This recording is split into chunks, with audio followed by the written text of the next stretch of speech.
comigo a sua Bíblia, por favor. Em Efésios, nós vamos concluir hoje esse assunto. Aos Efésios, capítulo 1, versículo 18. Nós precisamos ler até o verso 23. Eu vou pedir para a gente fazer juntinhos. Aí vai estar na tela. Vamos ler juntos esse texto. Como a gente sempre faz, eu vou ler o 18 e você o 19. Assim, unidos fazemos essa leitura. Oro também para que sejam iluminados os olhos do vosso entendimento, do vosso coração, para que saibais qual seja a esperança da sua vocação e quais as riquezas da glória da sua herança nos santos. Verso 19.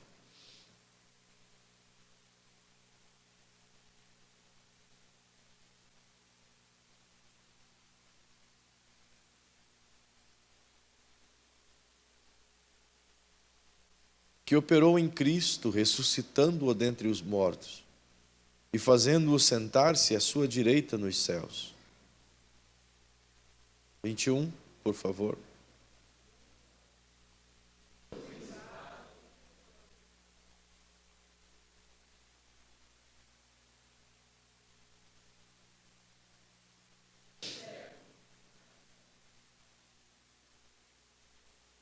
E sujeitou todas as coisas debaixo dos seus pés, e para ser cabeça sobre todas as coisas, o deu à igreja.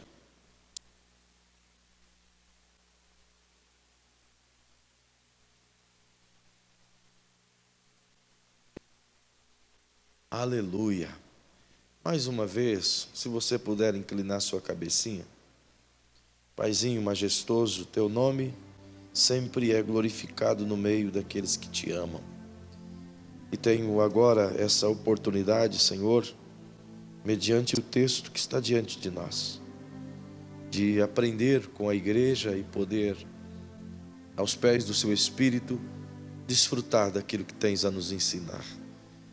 E suplico, Senhor, que não apenas possamos aprender mediante o ensino do teu Espírito, mas nos ajude a aplicar essa palavra no dia a dia de nossa vida. Que esta aplicação se torne tão real que ela consiga modificar algumas áreas da minha vida e bem como de todos nós. Que nós consigamos compreender o que está aqui, para que em meio às lutas e tempestades que enfrentamos e que porventura iremos enfrentar, tenhamos a força que vem de ti, por meio desta palavra, para que em tudo cresçamos e o teu nome em nós seja glorificado. Assim eu lhe peço, em o nome de Jesus. Amém. Queridos, como bem sabeis, já vos citei isso inúmeras vezes, mas não me canso de dizê-lo, pela grandeza e a profundidade desse texto, daquilo que está relatado e ensinado pelo apóstolo Paulo aqui. Bem verdade que mesmo que estivéssemos há meses apenas nesses textos, não conseguiríamos extrair ou exaurir todo o conteúdo expresso nessa palavra. Ao contrário, dá a impressão que quando mais você estuda, mais você descobre coisas novas. E é justamente por ser a palavra de Deus uma fonte rica e insondável de conteúdo inimaginável, que ela proporciona para nós tal entendimento. E eu percebo que o Espírito Santo é quem ministra à medida que a gente consegue compreender. E não somente na medida da compreensão, mas também na medida em que anelamos por essa compreensão. E uma vez que conseguimos compreender tal coisa, o nosso maior empenho deve ser se apropriar-se da palavra e aplicá-la nas áreas específicas da nossa vida no dia a dia, em todo e qualquer momento. É bem verdade que nos momentos de pico de nossa vida, nos momentos de tensão, nos momentos de angústia, nos momentos de ira, nos momentos de justiça própria, nos momentos em que a gente queira sabe, ter uma atitude diferente daquilo que a gente estava tendo no dia a dia. É necessário que a nossa mente esteja apta para buscar aquilo que aprendemos, seja no dia anterior ou que ficou armazenado, e aplicar esse remédio de imediato. Porque esse é o efeito da palavra. Às vezes a gente espera que sejamos transformados assim num culto, sabe? Que a palavra entre em nós e a gente saia daqui tipo aquele um Shazam assim, e que nos transforme, e sabe, super gêmeos ativar e tal, e a gente sai revestido. A gente queria que fosse assim, mas não é assim que a palavra trabalha. Ela trabalha uma vez se agarrando ao nosso coração, ou a gente agarrando essa palavra e nós mesmos aplicando ela no dia a dia. O Espírito dá a nós essa graça de conhecê-la e saber qual é o tipo de remédio para aquela circunstância ou situação que geramos.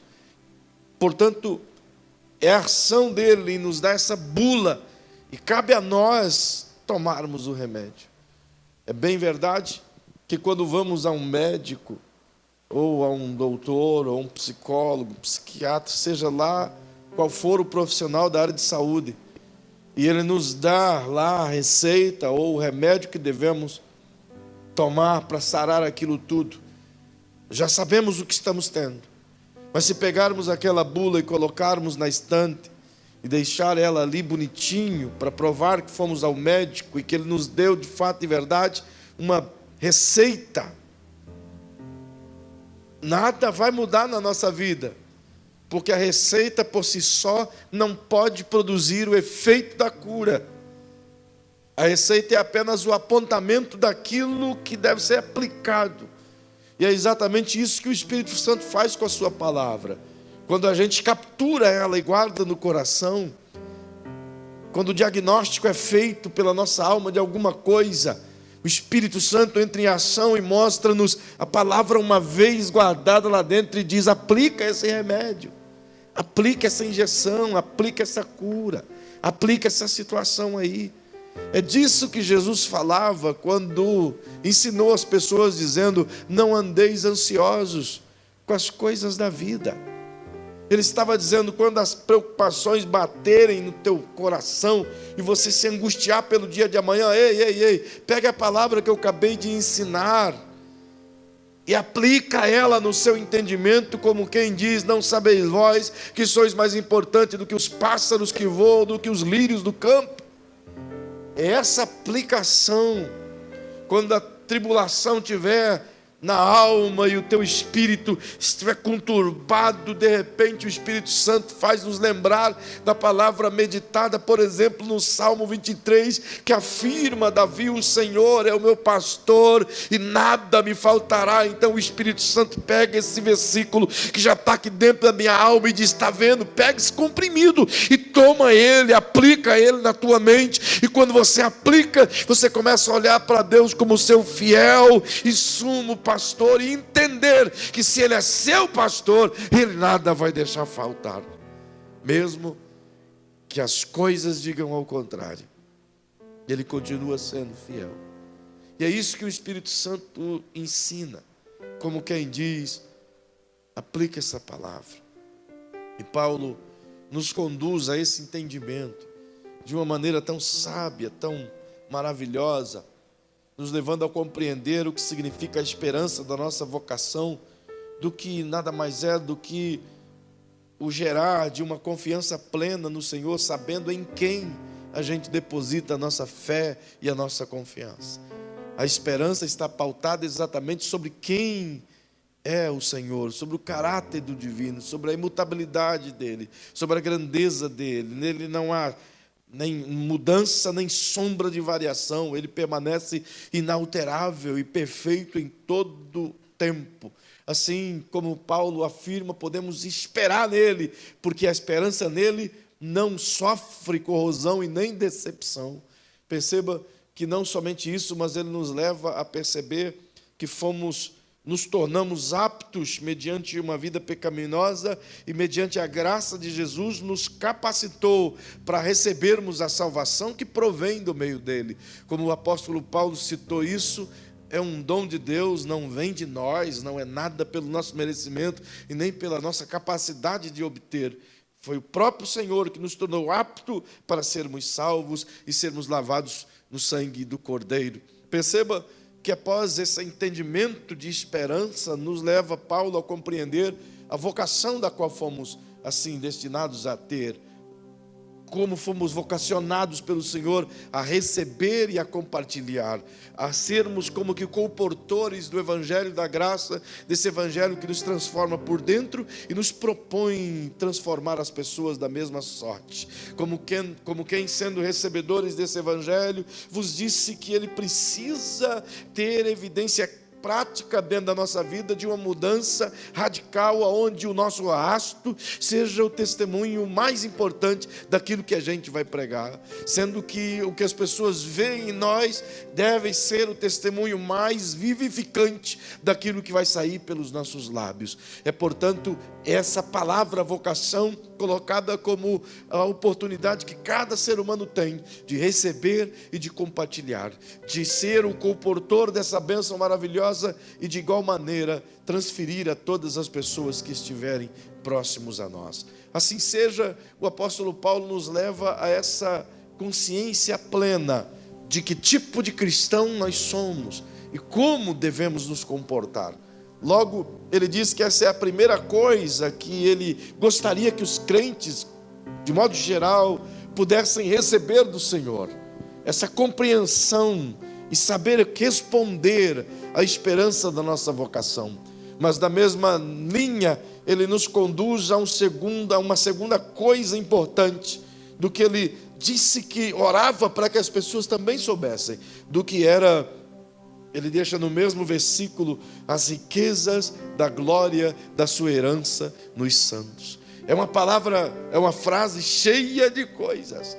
Evidentemente, se extrai muitos argumentos de cada uma palavra que está aqui: riqueza, glória e herança e santos. Cada uma dessas 4 palavras pode se extrair um leque de entendimento e uma série de sermões, mas não há como fazermos isso aqui. Entretanto, o que Paulo quer nos ensinar, qual é essa riqueza da glória?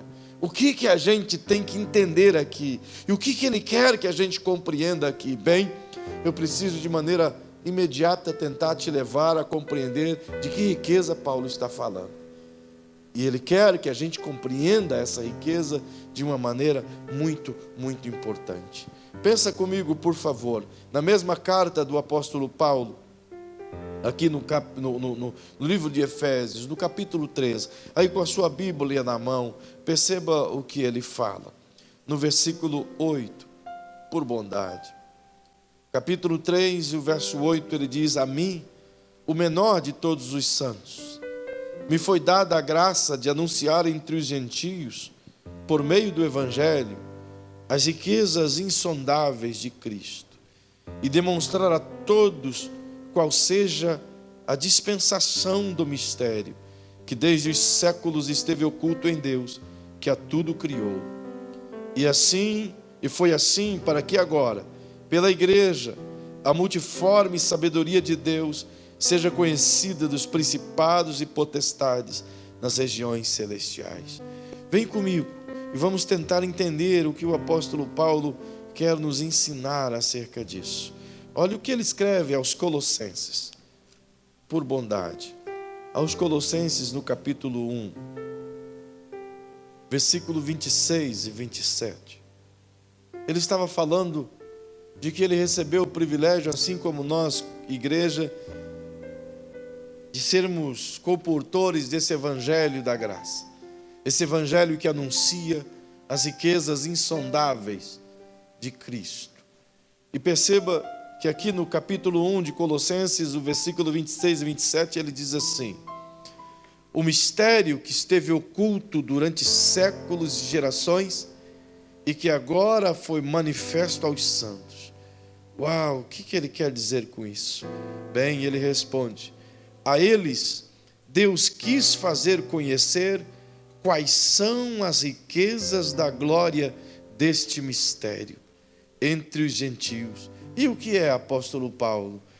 Diga para quem está pertinho de você: é Cristo em vós, a esperança da glória.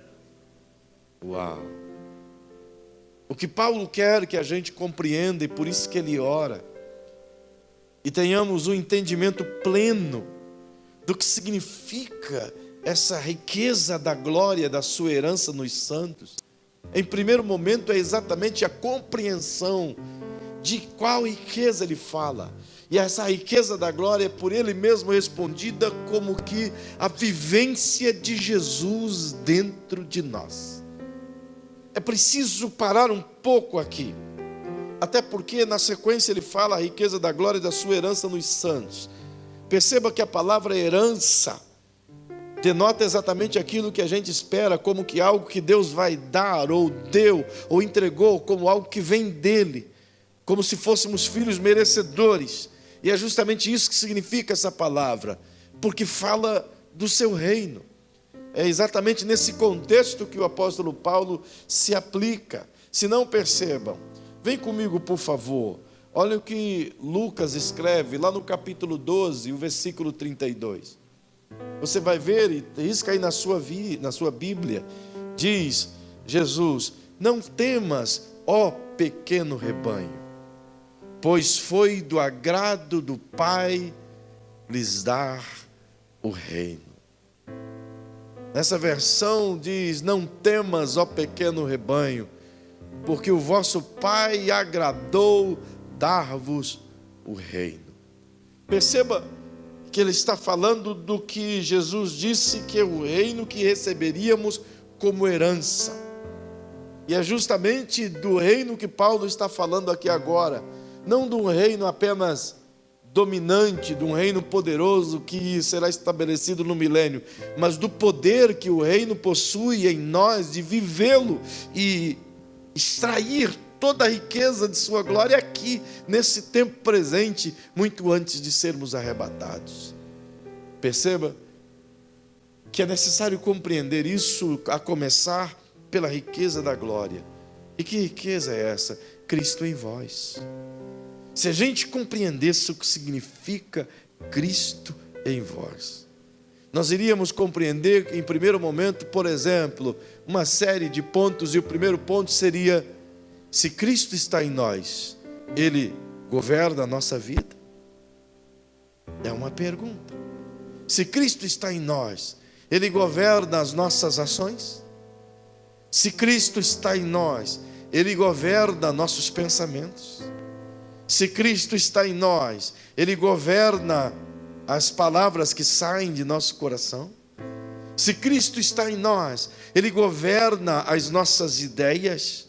Se Cristo está em nós, Ele governa as nossas atitudes uns para com os outros? Se Cristo está em nós, Ele é o responsável, portanto, pelas atitudes que eu estou tendo durante o dia?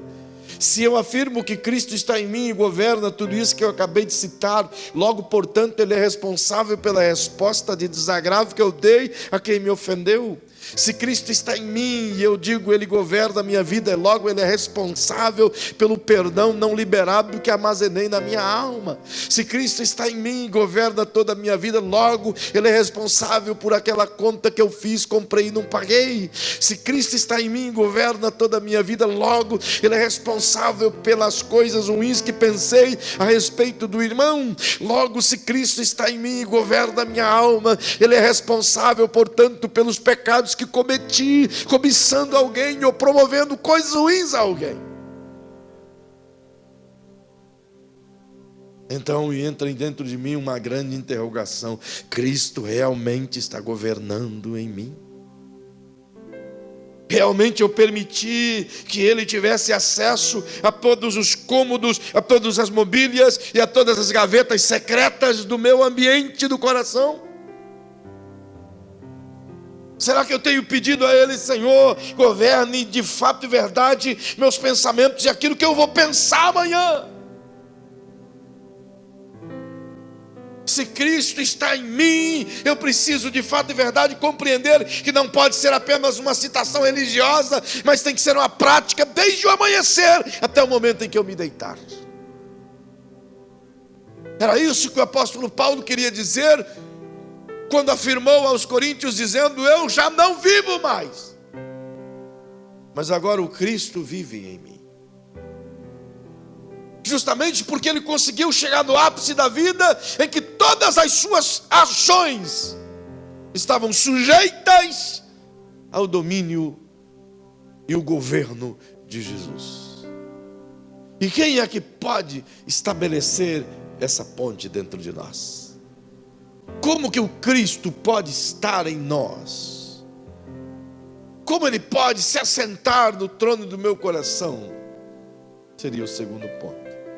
Bem, para respondermos isso, é necessário termos o entendimento de que o meio pelo qual o Cristo está dentro de mim é o quanto eu dou de liberdade ao Espírito Santo de trazê-lo.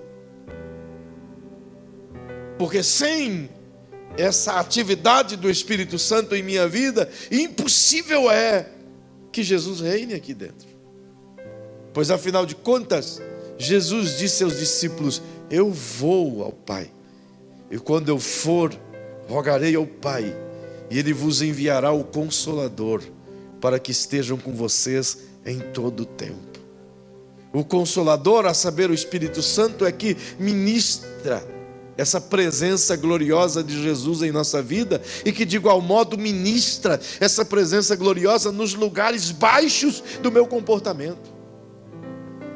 Eu deveria, como cristão, dia após dia, pegar a palavra aplicada, ou melhor, entendida, e torná-la aplicativa dentro de mim, através dessa ministração do Espírito Santo, diariamente, como quem entende que tudo o que eu faço tem que refletir o quanto eu tenho de Jesus.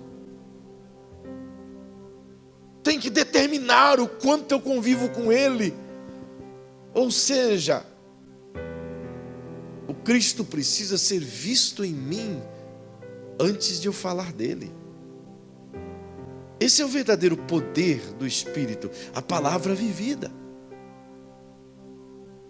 É por isso que você vai encontrar muita gente que se afirma viver no poder e na graça, na unção do Espírito, que profetiza, sapateia, fala em muitas línguas e tantas outras coisas que a gente aprecia e quer que aconteça, mas que aconteça pelo próprio Espírito. E muita gente que faz isso, vive isso, tem isso, porém sua vida é um esgoto. Vocês já viram isso? Vocês estão cansados de ver escândalos pela internet de crentes super bons espiritualmente falando? Porque não é possível você manter a perfeição dos dons do Espírito sem manter a perfeição dos frutos do Espírito. Eu não consigo compreender que há possibilidade de esse candelabro maravilhoso possa haver dos dois lados 9 dons e 9 frutos, dos quais alguns funcionam, outros não, porque eles são provenientes do mesmo Espírito, entende?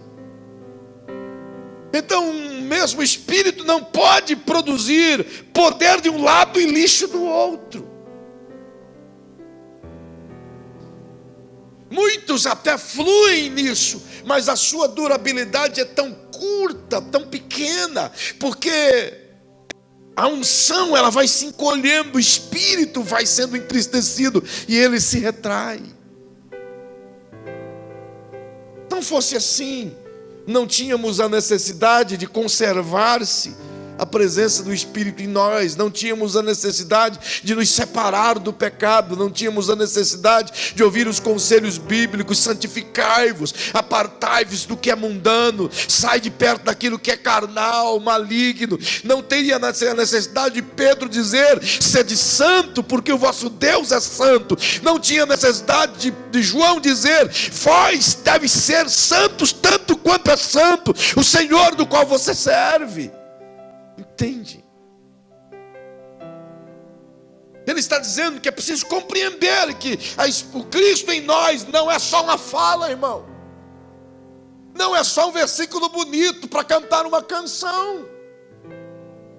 Começa a partir do entendimento de quem Ele é.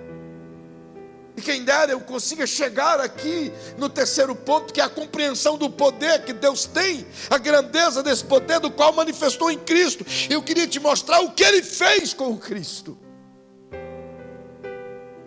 E Paulo está dizendo: não é o que está dentro de nós, não é aquele Cristo carregando a cruz com peso nas costas, ou todo cheio de chagas. Ele está falando do Cristo que está sentado à direita de Deus, e que Deus o colocou como cabeça da igreja.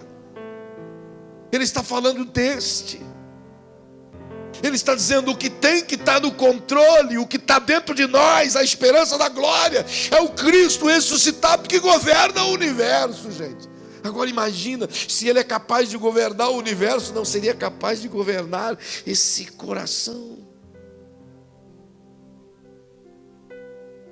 Então eu devo convidá-lo a ser Senhor de todas as coisas, como por exemplo, nós queremos que Ele seja Senhor apenas de algumas áreas da vida. Queremos que Ele seja Senhor da nossa salvação, mas não queremos que Ele seja Senhor nos nossos relacionamentos. A gente escolhe em quem se relacionar. Queremos que Ele seja Senhor para a nossa salvação, mas não queremos que Ele seja Senhor da nossa vida financeira, porque a gente escolhe o que a gente vai ofertar ou vai fazer com o dinheiro dele. Queremos que Ele seja Senhor nas nossas canções, mas não estamos dispostos a que Ele seja Senhor dentro da igreja, a ponto de a gente fazer apenas aquilo que Ele quer que se faça. Temos dificuldades. E é isso que Paulo quer que a gente compreenda. Não basta citar, é preciso entender para tornar isso real no dia a dia. Ter o temor de Jesus diariamente. Se eu tiver a compreensão do que é ter Cristo em vós, o Cristo em mim, o Cristo em nós, eu vou ter a plena consciência que no momento em que eu vou ofender o Sandro, eu não vou fazer isso. Mas se eu fosse ofender o Sandro, a compreensão de que Cristo está aqui iria me coibir de fazer tal coisa, pelo simples saber de que o Rei dos Reis é Rei dos Reis aqui dentro também. Mas essa compreensão tem sido desconstruída ao invés de construída. E não me leva a mal os ministros de louvores aqui, os coordenadores da música, mas eu até peço que reconsiderem algumas canções. E, se possível, troque alguns verbetes ou alguns pronomes. Não vivemos um tempo em que as pessoas têm perdido o menor senso de temor e de honra ao divino. Eu não consigo imaginar como pode, por exemplo, quando eu chego, essa querida irmã Rosane, ela me repreende sempre, porque eu chego nela e diz: como vai a senhora? E ela diz: senhora não. Ela é jovem, é bem verdade, mas é uma educação que eu recebi. E eu entendi na minha educação que o respeito pelas pessoas me faz chamá-las de senhor ou de senhora, que é alguém mais importante do que eu, entende? Não chamo de senhor porque é mais velho, mas é porque considero mais importante do que eu. Foi isso que a velha minha mãe ensinava. Perceba, hoje eu participei de uma cerimônia, eu saí de lá encantado, no exército. Nunca tinha participado. Eu nunca vi tanta honraria, tanto detalhe tanto protocolo seguido à risca. Mas o que mais me chamou a atenção é que toda aquela sequência de honras e valores prestados de um para com o outro não fora feita porque tinha alguns espectadores lá. É feita tendo ou não espectadores. Se tivesse só soldados lá, seria feito igualmente. Aquilo me encantou. Eu digo, é isso que significa temor, isso que significa honra, isso que significa respeito. Então eu chego aqui em cima e eu canto: minha casa é sua, casa é sua, casa é sua, eu deixo ela para você. Você quem? Você quem? Se os anjos chamam ele de Senhor, se o diabo chama ele de Senhor, como eu me reporto ao Rei dos Reis? Você, que tipo de intimidade eu tenho? Me poupem. O cara pode ser o mais íntimo de todos os tempos, mas o próprio Jesus, quando fala de Davi, do rei Davi, ele disse: o Senhor disse ao meu Senhor. Como posso eu ser maior do que Davi? Tem porventura alguém que você conheça que foi tão íntimo do Criador quanto Davi? O cara que teve a ousadia de diante do Eterno dizer, como ninguém havia dito antes: eu te amo com um amor maior do que o amor de muitas mulheres. Entende? E que, segundo alguns historiadores hebreus, foi responsável por criar, segundo a inspiração que Deus lhe deu, 83 instrumentos de música de louvor ao Senhor. Tem alguém mais íntimo do que Davi? Mas mesmo na sua intimidade, não ousou olhar para o Senhor e chamá-lo de você, mas de Senhor. É esse tipo de conhecimento que Paulo quer que a igreja tenha. Entendimento de qual riqueza está falando. Porque à medida em que eu me comporto diante dele, é a medida do valor que eu exponho. Cristo em vós, a esperança da glória. Cristo em vós, irmão. Não é pastor em vós, pai em vós, tio em vós, Papai Noel em vós. Diga para quem está ao seu lado: é Cristo em você.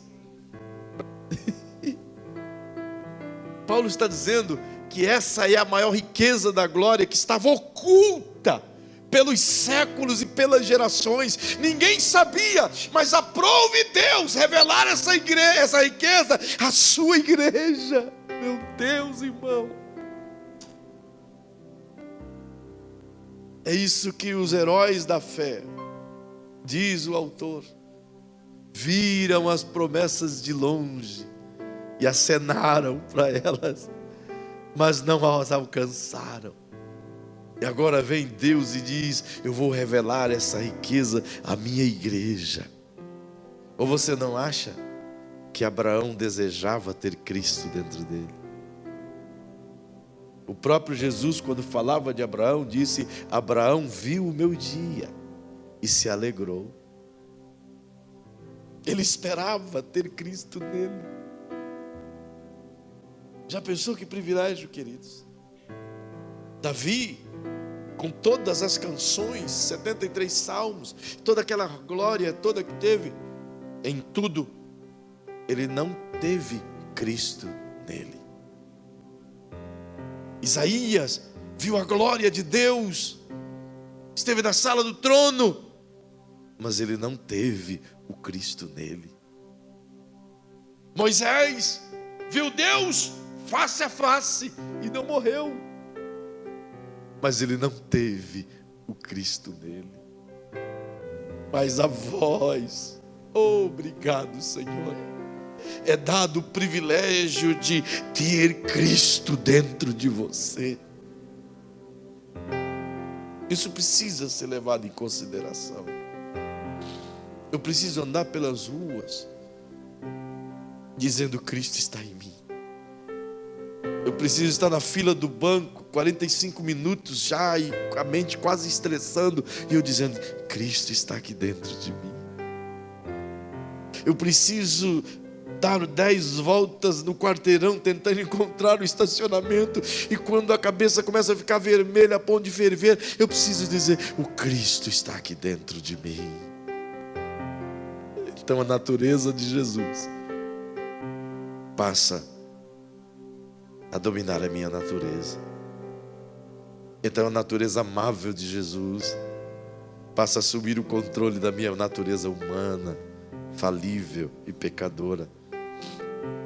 Bote a mão no ombro de quem está perto de você. Diga para essa pessoa assim: você percebe que não é tão difícil assim? Se você praticar isso, logo, logo você vai estar parecido com Jesus. Até o jeitão de andar. Nós já estamos deixando a barba, né, Marco? Para tentar ser igual. Pelo menos na barba. Mas as atitudes precisam seguir. As pessoas precisam olhar para nós e dizer: que brilho é esse no seu rosto?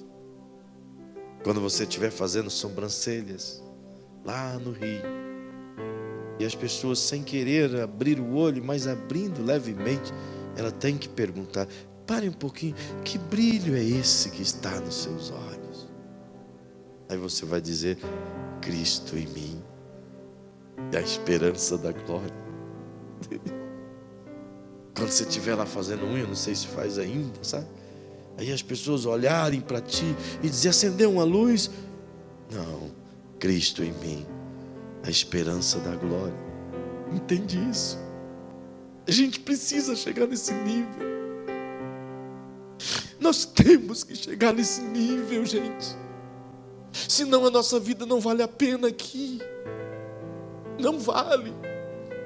Eu tenho dito para Jesus de que adianta esse negócio de evangelho se ele não funcionar. Aí você nota cristãos de 30 anos de igreja, mas continuam com as mesmas atitudes infantis de 30 anos atrás. Continuam irados, continuam raivosos, continuam briguentos, continuam iracundos, continuam falsos, continuam e tantas coisas. Não era hora de mudar? Não é hora de o Cristo em vós de fato ser a esperança da glória? E por que Paulo diz Cristo em vós a esperança da glória? Porque é o único jeito. Se eu não estiver cheio dele, eu não chego na glória. Chego. Tem muita gente que pensa que pelo fato de ser membro de uma igreja está com o cartão, já com a cadeira cativa no céu. Tá não. Tá não. Vigia na terra não para ver. Vem nessa onda de uma vez salvo para sempre, que tu vai queimar no inferno e virar churrasquinho do capeta. E ele vai te virar assim, ó, só. Que a gente não se esforce para aplicar a palavra dentro de nós. E não estaremos aptos para ouvir o toque da trombeta quando ela chamar. Felizes são aqueles que entendem a palavra como ela é. Perceba, ele diz: essas são as riquezas da glória da sua herança nos santos. O apóstolo Paulo escreve lá em 1 Coríntios, no capítulo 6, os versículos 9 até o 11. Ele diz que algumas características das pessoas que não herdarão o reino dos céus. É a mesma palavra de herança O grego que ele usa é a mesma palavra ali. Ou seja, se não praticarmos as boas obras, mas praticarmos as injustiças, então seremos condenados. Não herdaremos o reino dos céus. Perceba que ele diz que precisamos conhecer qual a suprema grandeza do seu poder para conosco. Essa frase é extremamente importante. Eu finalizo. E qual a suprema? Quando ele coloca a palavra suprema, ele coloca sobre um tom de excelência, de nível máximo, de louvor absoluto. E qual a suprema grandeza do seu poder para conosco. Observem que Paulo não está dizendo, fazendo aqui uma menção do El Shaddai, do Todo-Poderoso. Porque ele já sabe, e aqueles no qual ele está escrevendo, já sabe que Deus é o Todo-Poderoso, até porque compreendemos isso dentro da ideia de quem ele é e da sua imutabilidade. Mas ele está falando exatamente da grandeza do poder que está à disposição de nós outros. É isso que ele diz. Você precisa conhecer qual a suprema grandeza do seu poder para conosco. É o poder que ele está em operação em nosso favor, em nossa direção. Então ele coloca uma vírgula e diz: os que cremos. Eis o segredo extraordinário. Tudo isso que está aqui, a esperança da vocação, as riquezas da glória da sua herança nos santos, a suprema grandeza do seu poder, é para quem crer. Diga aí para quem está ao seu lado: tudo isso é para aquele que crer. E se não crer? E se não crer? E se eu não crer nisso aqui? Funcionará para mim? Não funcionará. Há pouco tempo atrás eu estava em uma mesa com alguns irmãos e tinha um advogado no meio. Não por ele ser advogado, mas estou citando pelo fato de que eu o conheci como advogado. E ele começou a fazer perguntas bíblicas em tom de questionamento, de crítica. Eu fui respondendo tudo na medida daquilo que era possível, fui respondendo. E chegou um dado momento que ele dizia assim: mas eu não estava conseguindo convencê-lo. E ele diz: mas eu não adianta, pastor, eu não consigo crer na Bíblia. Então eu digo: por que você está me perguntando então? Vou ficar perdendo meu tempo aqui se você não crê na palavra? Eu não vou discutir com você se você não crê, meu irmão. Não, mas não tem mais, meu irmão. Eu não jogo pérola aos porcos. Se você quiser aprender e crer no que está escrito aqui, então nós vamos passar horas estudando ela. Mas se você diz: eu não creio em nada disso aqui, eu prefiro um livro de Karl Marx, então fique com ele. Eu não jogo tempo fora. Porque a base de tudo é crer nisso aqui. Se eu não creio no que Jesus diz, esquece. Perde tempo não. Quando um irmão te perguntar teologicamente sobre determinado assunto, como por exemplo eles gostam de perguntar: escuta, esse negócio de falar em língua aí, eles gostam de perguntar essas coisas. E você responde. Aí se ele disser: mas eu não acredito assim, você diz: então meu irmão, boa noite para você. Boa noite. Você não é obrigado a crer. Fica à vontade. Como já citei alguma vez, uma irmã que está aqui até hoje ela não está aqui no culto, mas ela é membro aqui até hoje, ela disse para mim assim: pastor, acho bonito o senhor pregar sobre esse negócio aí, Espírito Santo, acho legal, mas eu não quero isso para a minha vida. Eu digo: fica tranquila, ele não vai te dar nada. Fique sossegado, ele não vai te incomodar, mas também tu não vai chegar onde ele está. Porque sem o Espírito Santo, nem no céu não entra. Desculpe, não entra. Não tem outro caminho. Ele é que prepara a igreja para o encontro com o noivo, a saber, Jesus o Cristo. Perceba que Paulo diz, a gente tem que conhecer esse poder, a grandeza desse poder. E eu poderia aqui passar pelo menos umas 4, 5 horas te mostrando a grandeza desse poder ao longo dos 66 livros da Bíblia. E se quiser fazer isso, fica aqui depois do culto e a gente vai até a madrugada. Eu estou meio com insônia os últimos dias mesmo, então bora lá. Mas ele diz, toda essa grandeza tem um sentido. E o sentido é o poder que manifestou em Cristo. A cereja do bolo de Paulo está exatamente aqui. O que ele queria que a gente compreendesse é exatamente isso aqui. O mesmo poder que operou em Jesus, ressuscitando-o dentre os mortos e fazendo-o assentar à direita de Deus, o colocando como cabeça da igreja, fazendo ele ser Senhor acima de todas as coisas, acima de todo principado e potestade, de tudo que se nomeia, não só nesse século, mas também no vindouro. Ou seja, está dizendo assim, acima de tudo quanto é poder que existe, de tudo quanto é coisa que existe, ele é o cabeça, ele é Senhor. É esse mesmo poder que teve essa ousadia e autoridade de fazer Jesus como Senhor, é esse poder que está à disposição para operar em nós. Que isso, cara? O que ele quer dizer com isso? Quer dizer que diante de nós e dentro de nós está o poder do ilimitado, do infinito e do impossível. É isso que Paulo quer que a gente compreenda. Que a gente saia daqui esta noite olhando as coisas impossíveis como perfeitamente possíveis. Por quê?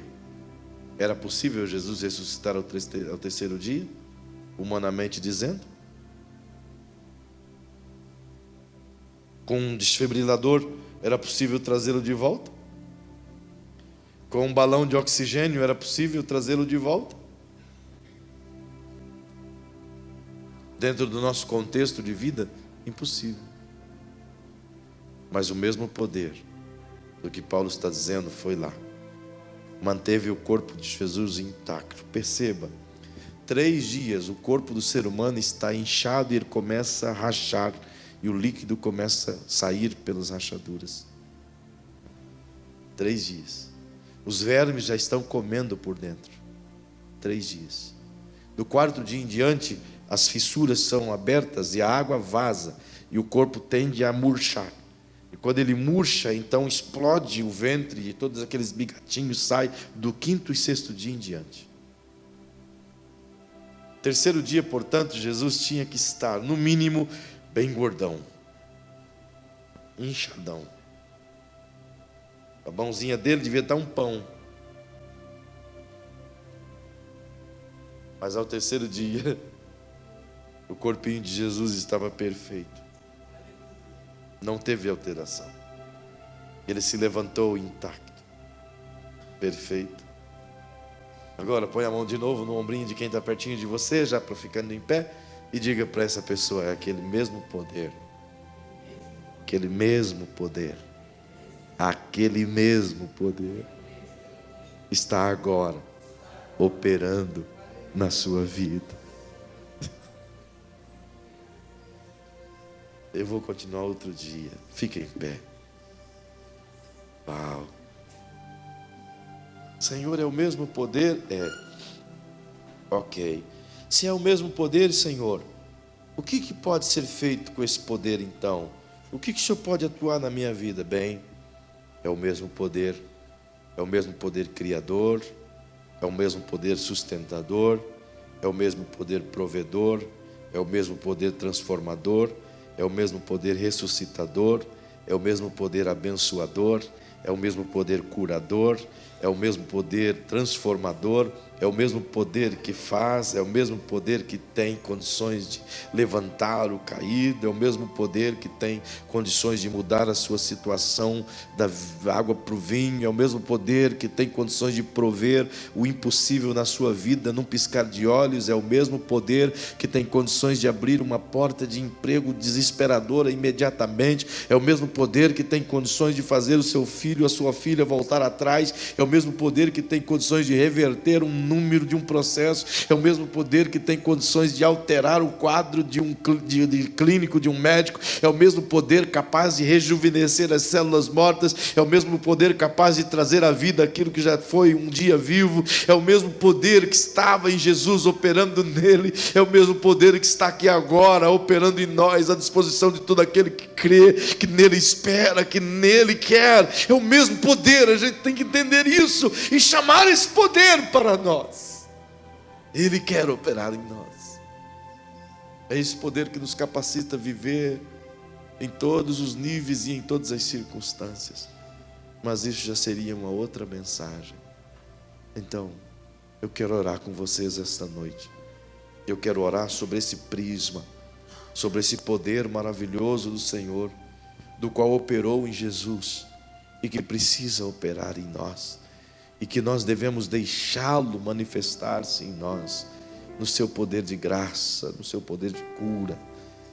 Crer nele de todo o coração, como disse Jesus, crendo e não duvidando. A nossa dúvida impede que esse poder se manifeste. Então, quando a dúvida chegar, e a dúvida vem travestida de 2 palavras ou de 3 palavras, a primeira são 2 palavras juntas, que diz: e se, e se, e se, e se. A segunda é uma palavra só, mas. Ele pode, mas. Deus tem poder, mas. Não. Essas palavras não vai mais entrar na sua vida. Ele pode e pode mesmo. Ele faz e faz mesmo. Não tem esse, não tem mais. Vamos crer no absoluto de Deus. Vamos crer nele como Ele é. Ele